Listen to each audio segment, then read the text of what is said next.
தொலைத்தொடர்பு துறையில் 2G spectrum அலைவரிசை ஒதுக்கீட்டில் 1,76,000 கோடி ரூபாய் ஊழல் நடைபெற்றதாக குற்றம் சாட்டப்பட்டது.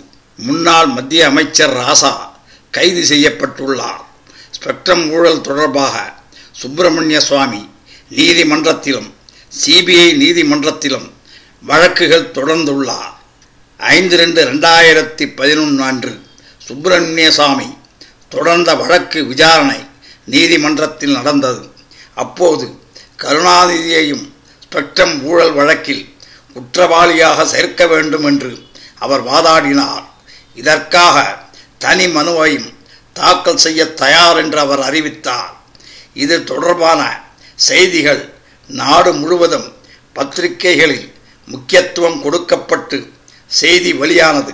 இதையடுத்து கருணாநிதியின் சார்பில் அவரது வழக்கறிஞர் PR ராமன் சுப்பிரமணிய சாமிக்கு நோட்டீஸ் அனுப்பினார்.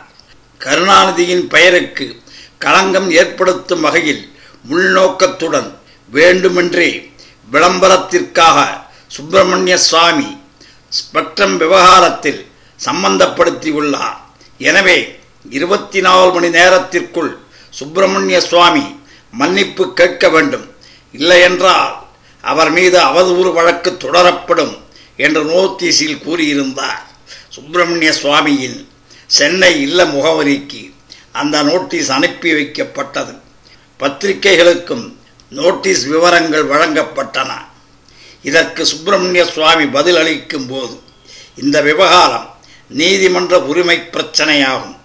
நீதிமன்றத்தில் விவாதிக்கப்பட்ட ஒரு விஷயத்திற்கு நோட்டீஸ் அனுப்ப முடியாது. அப்படி அனுப்பினால் அது நீதிமன்ற அவமதிப்பாகும். என் மீது கருணாநிதியால் சட்டபூர்வமாக எந்த நடவடிக்கையும் எடுக்க முடியாது. அவருக்கு சட்ட அறிவு கொஞ்சம் கூட இல்லை. கருணாநிதி அனுப்பிய நோட்டீஸ் எனக்கு கிடைக்கவில்லை. அப்படி கிடைத்தால் அதை தூக்கி வீசி விடுவேன். கருணாநிதி மீதான குற்றச்சாட்டுக்கு என்னிடம் ஆதாரங்கள் உள்ளன. அதை நீதிமன்றத்தில் சமர்ப்பிப்பேன் என்று அதிரடியாக கூறினார். இந்த நிலையில் கருணாநிதி மீது கிரிமினல் வழக்கு தொடர அனுமதிக்க வேண்டும் என்று கோரி கவர்னர் பர்னாலாவை இன்று சுப்பிரமணிய சுவாமி சந்தித்தார். பின்னர் நிருபர்களிடம் அவர் கூறும்போது, கருணாநிதி சிலருக்கு சாதகமாக நிலங்களை ஒதுக்கீடு செய்ததில் விதிமுறைகளை மீறியுள்ளார். அதற்கான ஆதாரங்கள் என்னிடம் உள்ளன. ஆதாரம் இல்லாமல் எதிலும் இறங்க மாட்டேன். தமிழ்நாடு வீட்டு வசதி வாரியத்தின் நிலங்களை ஒதுக்கீடு செய்ய முதலமைச்சருக்கு 15% கோட்டா உள்ளது. ஊழல் தடுப்பு சட்டப்பிரிவு 11 மற்றும் 13 ஆகியவற்றை மீறி கருணாநிதி நிலங்களை ஒதுக்கியுள்ளார். எனவே அவர் ராஜினாமா செய்ய வேண்டும். அவர் மீது வழக்கு தொடர வேண்டும். நில ஒதுக்கீட்டில் யார் யார் பலனடைந்தார்கள் என்ற விவரத்தை தற்போது தெரிவிக்க முடியாது. நீதிபதிகள், போலீஸ் அதிகாரிகள், மக்களுக்கு சேவை செய்ய வேண்டிய அதிகாரிகள் பலன் பெற்றுள்ளனர் என்றார். இதே வழக்கில் கருணாநிதியை குற்றவாளியாக சேர்க்க கோரும் சுப்பிரமணிய சுவாமிக்கும் அஇஅதிமுக பொதுச் செயலாளர் ஜெயலலிதா ஆதரவு தெரிவித்து அறிக்கை வெளியிட்டுள்ளார். அவர் கூறியுள்ள அறிக்கையில், கருணாநிதியின் மகள் என்ற ஒரே காரணத்தால் செல்வமும் செல்வாக்கையும் பெற்ற கனிமொழி இன்று பல 1000 கோடி ரூபாய்க்கு அதிபதி. கனிமொழி மற்றும் அவரது தாயார் ராசாத்திக்கு சொந்தமான வெஸ்ட்கேட் லாஜிஸ்டிக்ஸ் என்கிற கப்பல் நிறுவனம், பினாமிகளின் பெயர்களில் வாங்கப்பட்ட பல கல்வி நிறுவனங்கள், பினாமிகளின் பெயரில் தென்னிந்தியா முழுவதும் வர இருக்கும் 4000 கோடி ரூபாய் மதிப்பிலான 5 நட்சத்திர ஓட்டல்கள் அனைத்தும் கனிமொழியின் நெருங்கிய நண்பர் ராசாவால் 2G ஸ்பெக்ட்ரம் ஊழல் நிகழ்த்தப்பட்ட பிறகு குவிக்கப்பட்ட சொத்துக்களாகும். தமிழ் பண்பாட்டை ஊக்குவிக்கும் கலாச்சார விழாக்களை ஆண்டுதோறும் சென்னையில் நடத்தும் பொறுப்பை கனிமொழி அவரது நெருங்கிய கூட்டாளி ஜெகத் கஸ்பர் ஆகியோரால் நிர்வகிக்கப்பட்டு வரும் தமிழ் மையத்திடம் மாநில அரசு ஒப்படைத்தது. இந்த நிறுவனம் சென்னை சங்கமம் என்ற பெயரில் கலாச்சார விழாக்களை நடத்தி வருகிறது. தமிழ் மையம் என்கிற இந்த அமைப்பிற்கு ராசாவால் ஸ்பெக்ட்ரம் உரிமங்கள் பெற்ற நிறுவனங்கள் மூலம் ஏராளமான நன்கொடைகள் வந்து கொண்டிருக்கின்றன. வழக்கமாக வெளிநாடுகளுக்கு பயணிக்கும் கஸ்பர் கனிமொழி மற்றும் அவரது தாயாரால் கொள்ளையடிக்கப்பட்ட கோடிக்கணக்கான ரூபாய் பணத்தை வெளிநாடுகளில் உள்ள வரி ஏய்ப்பு புகலிடங்களுக்கு சென்று சேர்ப்பதில் கைதேர்ந்தவர் என்று கூறப்படுகிறது. கனிமொழியின் தாயார் ராசாத்தியின் வீட்டில் பணிபுரிபவர்களின் நிதி நிலைமையை கவனித்தாலே ராசாத்தியின் நிதி நிலைமை எந்த அளவுக்கு இருக்கும் என்பதை அறிந்து கொள்ளலாம். ராசாத்திக்கு சொந்தமான ராயல் என்டர்பிரைஸ் என்ற அரைகலன் காட்சியகத்தில் பெருக்குபவராக பணிபுரிந்து வந்த சரவணன் என்பவர் பின் அதே நிறுவனத்தின் மேலாளர் ஆனார். சென்னை அண்ணா சாலையில் உள்ள சர்ச்சைக்குரிய 350 கோடி ரூபாய் மதிப்புடைய வோல்டாஸ் நிலம் மலேசியாவைச் சேர்ந்த சண்முகநாதன் என்பவருக்கு வெறும் 25 கோடி ரூபாய்க்கு விற்கப்பட்ட போது தரகராக செயல்பட்டவர்தான் இந்த சரவணன். இந்த செய்தி அண்மையில் பத்திரிகைகளிலும் வெளிவந்துள்ளது. இது குறித்து தனக்கு எதுவுமே தெரியாது என்று வெளிப்படையாக தெரிவித்த ராசாத்தி இந்த நலம் குறித்து தனது கவலையை நீரா ராடியாவுடனான தொலைபேசி உரையாடலில் தெரிவித்திருக்கிறார். சொற்ப விலைக்கு வோல்டாஸ் நிலத்தை வாங்கிய மலேசியாவைச் சேர்ந்த சண்முகநாதன் தான் கோத்தகிரியில் உள்ள 500 ஏக்கர் பரப்பளவிலான தேயிலை தோட்டத்தை வெறும் 2000 கோடி ரூபாய்க்கு வாங்கியிருக்கிறார். சென்னை சிஐடி காலனியில் அமைந்துள்ள ராசாத்திக்கு சொந்தமான புதிய வீட்டின் குளிர்சாதன பெட்டிகளை பழுது பார்த்து கொண்டிருந்த ஏசி மெக்கானிக் டேனியல் சாமுவேல் இன்று பல BMW சொகுசு வாகனங்களின் உரிமையாளராவார். சின்னமலையில் உள்ள தனது அலுவலகத்தில் கோணிப்பைகளில் பணத்தை வைத்திருக்கும் இவர் தமிழ்நாட்டின் 2வது வெண்மணிக்காக மூணாறு, கோட்டயம் மற்றும் கேரளாவில் உள்ள இதர இடங்களில் சொத்துக்களை வாங்கி குவித்துக் கொண்டிருக்கிறார். டேனியல் சாமுவேலின் மகள் திருமணம் கொச்சியில் நடைபெற்ற போது ஆளுங்கட்சியைச் சேர்ந்த அரசியல்வாதிகள், மூத்த IAS மற்றும் IPS அதிகாரிகள் உட்பட சென்னையைச் சேர்ந்த முக்கியஸ்தர்கள் பலர் விமானம் மூலம் அழைத்து செல்லப்பட்டு மணமக்களுக்கு வாழ்த்து தெரிவித்தனர்.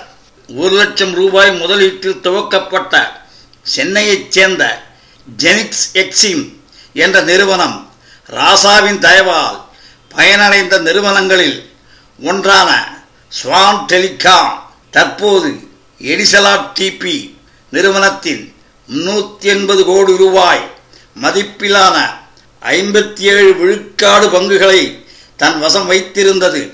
துபாய் நாட்டைச் சேர்ந்த ETA குழுமத்தின் உரிமையாளரான சையத் சலாவுதீன் என்பவரின் மகனைச் சார்ந்த நிறுவனம்தான் ஜெனிக்ஸ்.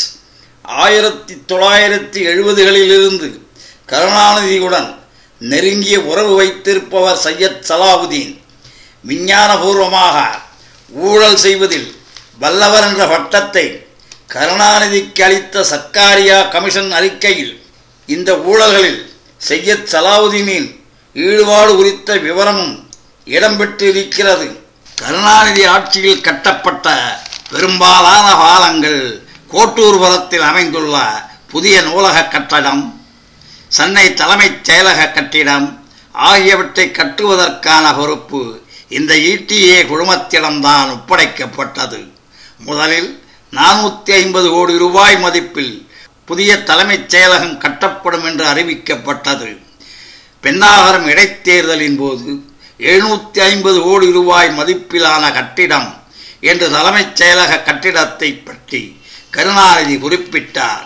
தமிழ்நாடு சட்டமன்ற பேரவையில் கடந்த மாதம் சமர்ப்பிக்கப்பட்ட கவர்னர் உரையில் புதிய தலைமைச் செயலக கட்டடத்திற்கான செலவு 910 கோடி ரூபாய் என்று குறிப்பிடப்பட்டிருந்தது. 2 நாட்களுக்கு முன்பு சமர்ப்பிக்கப்பட்ட நிதிநிலை அறிக்கையில் புதிய தலைமைச் செயலக கட்டடத்திற்கான செலவு 1100 கோடி ரூபாய் என்று குறிப்பிடப்பட்டு இருக்கிறது. ஒரு ஆண்டிற்கு முன்பே இந்த கட்டிடத்தின் திறப்பு விழா மிக ஆடம்பரமாக நடத்தப்பட்டு இருந்தாலும் இன்னமும் இந்த கட்டடம் முழுமை பெறவில்லை. ஸ்பெக்ட்ரம் இழப்பைப் போலவே இந்த கட்டிடத்தை கட்டி முடிப்பதற்குள் இதற்கான செலவும் மேலும் உயரும். மேற்படி திட்டங்களின் மூலம் பயனடைந்த இதே ஈட்டிஏ குடும்பம்தான் கருணாநிதி குடும்பத்தின் நிதியை வெளிநாடுகளில் கொண்டு சேர்ப்பதில் கால்வாயாக திகழ்கிறது. இந்த நிறுவனம்தான் ஸ்டார் இன்சூரன்ஸ் நிறுவனம் என்ற பெயரில் மருத்துவ காப்பீட்டு திட்டத்தை செயல்படுத்தி வருகிறது. இந்த மாநிலத்தில் உள்ள மக்களுக்கு மருத்துவ காப்பீடு வழங்குகிறோம் என்று கூறி இந்த இன்சூரன்ஸ் திட்டத்தின் மூலம் இந்த மாநிலத்தில் 2000 கோடி ரூபாய் நிதி உறிஞ்சப்பட்டு இந்த நிறுவனத்திற்கு வழங்கப்பட்டு இருக்கிறது. இந்த பணத்தை வைத்து நவீன மருத்துவமனையுடன் கூடிய 20 நவீன மருத்துவ கல்லூரிகளை 20 மாவட்டங்களில் நிறுவியிருக்கலாம். இதன் மூலம் அனைத்து விதமான நோய்களுக்கும் தினமும் 20,000த்திற்கும் மேற்பட்ட மக்களுக்கு இலவச சிகிச்சை அளித்திருக்கலாம். மேலும் ஒவ்வொரு ஆண்டும் 2000 புதிய மருத்துவர்களை உருவாக்கி இருக்கலாம்.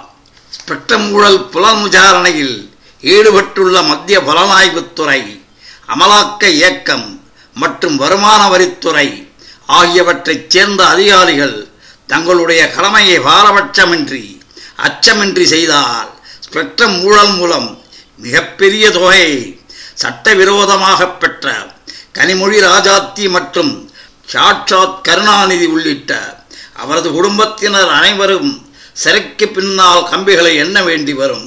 இதில் முக்கியமாக கவனிக்க வேண்டிய விஷயம் என்னவென்றால், நம் நாட்டில் தொலைத்தொடர்பு துறையில் இந்தியாவிடம் பகைமை பாராட்டும் எதிரி நாடுகளான சீனா, பாகிஸ்தான் உள்ளிட்ட நாடுகளைச் சார்ந்த வெளிநாட்டு நிறுவனங்கள் நுழைந்துள்ளது.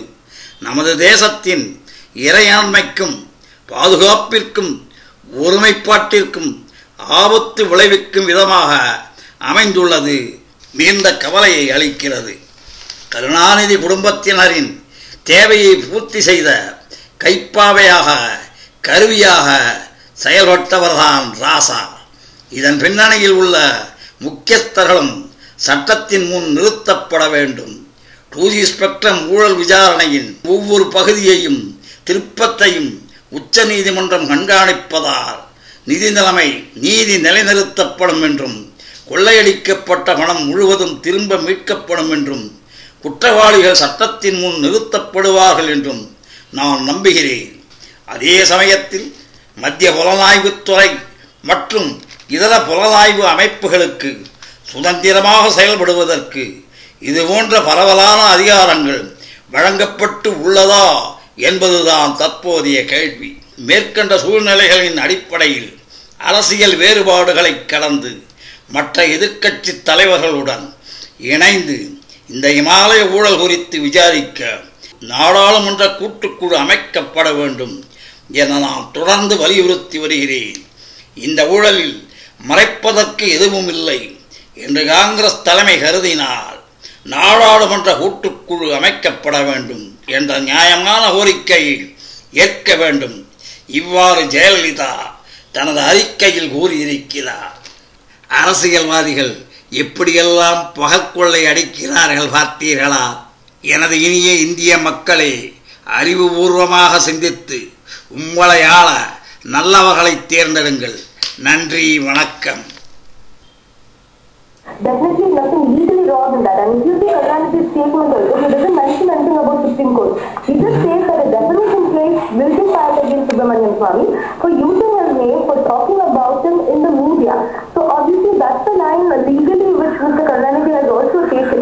So obviously this is an issue which will be fought out in the court. And definitely Subramanian Swamy is kind of a person probably who will not be distracted by this. Because Karnataka has given 24 hours of time. So we'll have to wait and see what's going to happen. Priyamada, very briefly, last time we spoke to you, you hadn't yet managed to get in touch with anybody from the Janata Party. Any success in that? Yeah, we have got to work with Subramanian Swamy, and he says that he's going to fight the case. I think, Gaurav, in a while, in another couple of minutes, we'll be able to get a reaction from Mr. Swamy. Okay. All right. Priyamvada, many thanks for joining us, and we'll talk to you once you've gotten a reaction from... The governor has 3 months time to go through the records to satisfy himself whether there are enough evidences to give or not to give any kind of sanction against Chief Minister. But DMK sources tell us that there has been no violation. They say the government has been following the norms which was in place, which has been followed by the previous AADF regime. So they are really downplaying it, but we'll have to wait and watch whether the evidence given by Dr. Swamy has enough strength in it, which for the governor to decide either in favor or against it. Kajori.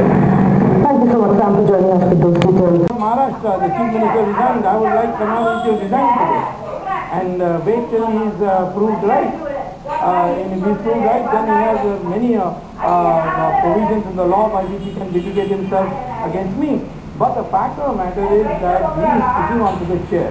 He should resign and the government should impose presence rule in the state immediately. And as far as the government is concerned, he cannot react immediately. He has to study my petition. Alright, so there you have it.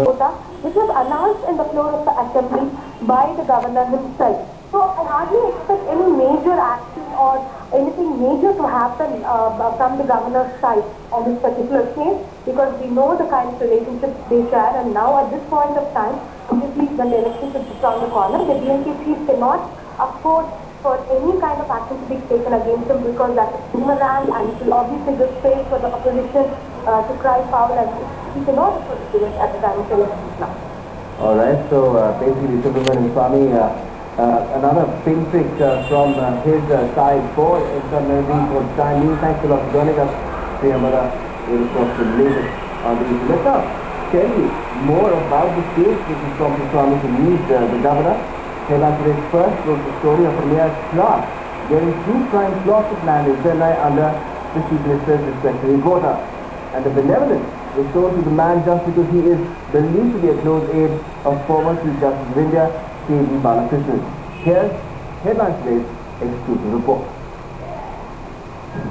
XCCI's aid allotted land by Karna government. Rules under CM's discretionary quota flouted. N. Kannabiran, a former aide of ex-Chief Justice K.G. Balakrishnan, was allotted 2 prime plots of land in Chennai under Chief Minister Karunanidhi's discretionary quota.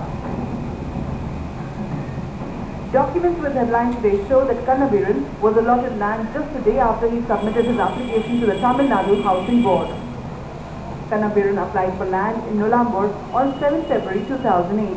He was allotted the plot on 8 February 2008. The second plot in Annanagar was allotted within 2 months on 3rd April 2008. What's interesting, Kannabiran, who had a monthly salary of 10,000 rupees, bought 2 plots worth 30 lakhs and over 2 lakh rupees. One of the plots in Nolambur now costs around 50 lakh rupees.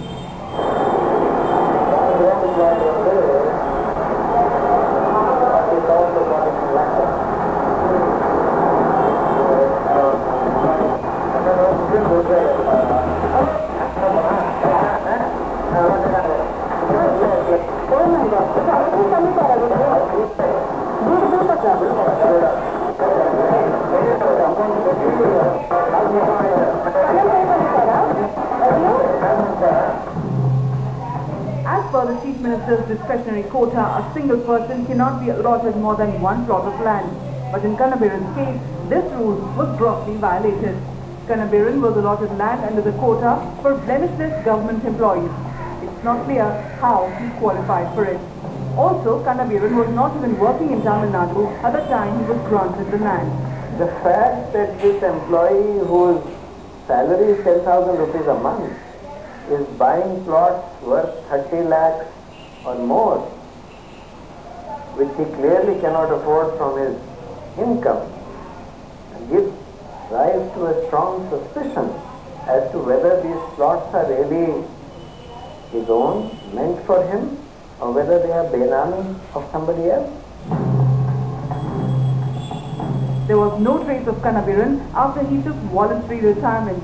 but after an extensive search, headlines today tracked him living in a government quarter in Chennai. He maintains that he was not helped by the former Chief Justice.